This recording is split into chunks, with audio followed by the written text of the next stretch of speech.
Hey trader, my name is Wasku Smart FX. Welcome to my YouTube channel, or you can see it for my Instagram or Twitter. So welcome to my channel. All right, today let's talk about why I took this trade, the strategy behind this trade. I just want to explain why I took this trade, and that's all. Let me show you the result of this trade. It's actually this. The market goes 2,000 pips, and gives that's 4.8%. So I just want to show you why I took the trade, what the strategy behind the trade, and that's all. Alright, so the first thing you can see, I even took, there are three trades like that. I took three of them, the same strategy. Alright, the first thing I always do is check the higher time frames. So after checking the higher time frames, I'll come down to the lower time frame. So let's go to the 4 hours chart. Alright, for this particular trade here, if you have been following me for a while, you will know I talks about order flow leg. Let me see. I think I have it on my this. I think I talked. Okay, let me just stay with.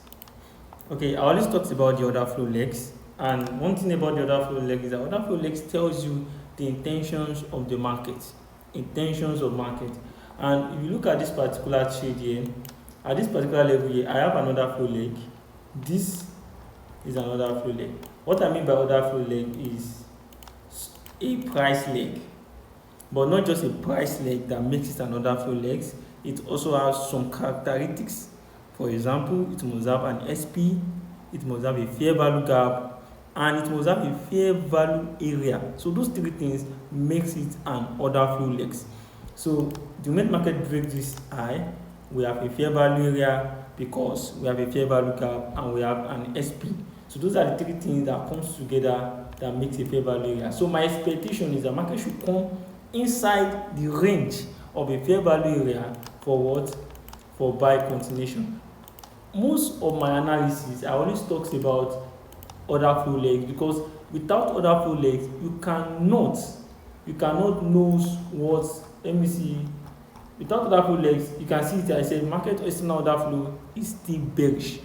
I mentioned an order flow here. So I always use order flow legs because without order flow legs, you cannot know the intentions of market. Order flow legs shows us the intentions of market, just as the same way candle signs tells us the intentions of market, right? Or market structures.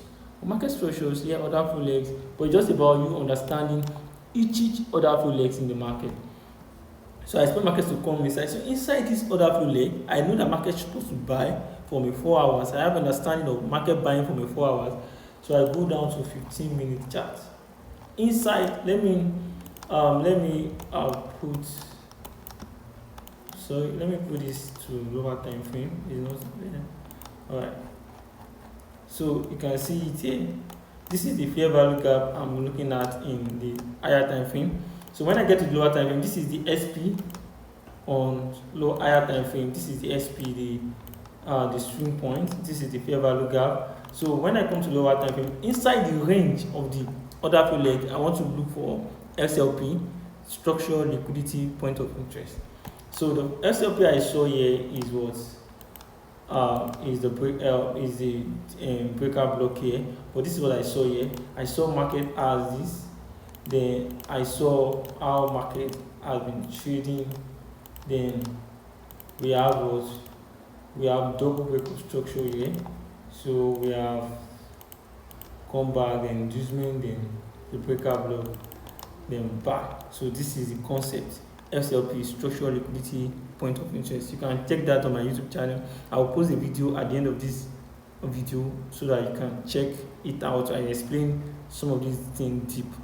But I just want to show you how I took this trade for this week. Alright, so you can see it here. We have a breaker block here. This block here is the last bullish candle. There is a breaker block, and that is what I use. So the first pullback inducement. So how the market traded all the way out, the market comes back inside the range, then the bullish begins. So that is exactly how I took the trade. Let me go to my Telegram. So this is exactly how I took the trade, and you can see it how I gave it out. and how market comes back there for TP. Alright, so that's it. How I took the trade from the higher time frame down to the lower time frame. Simple, easy. It's not simple, easy, but as long as you have journaling, you begin to journal your trade, you begin to become more clear. But it's not, trading is not easy, right?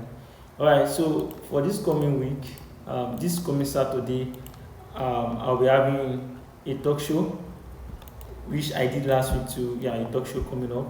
So you guys should join. It will be on this YouTube. Yeah, it will be on YouTube. Talk show coming up. So we'll just be talking about the trader edge.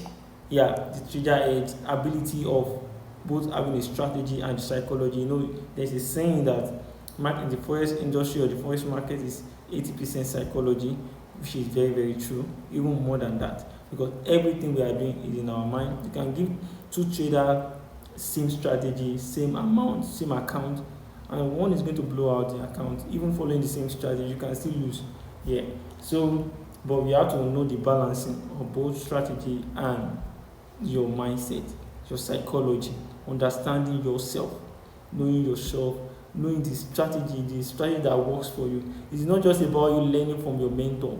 You can learn from your mentor, but you have to refine it back to who you are, to how you see things. Your perception about market too matters. So we'll be talking about more of these things and the practical examples, how we can learn from each other. So there'll be a question and answer too. We can, yeah. So that's just everything. So you just join, and this is the link here. The link, I'll be dropping it in the bio, so in the description. So just join. All right. Thank you so much.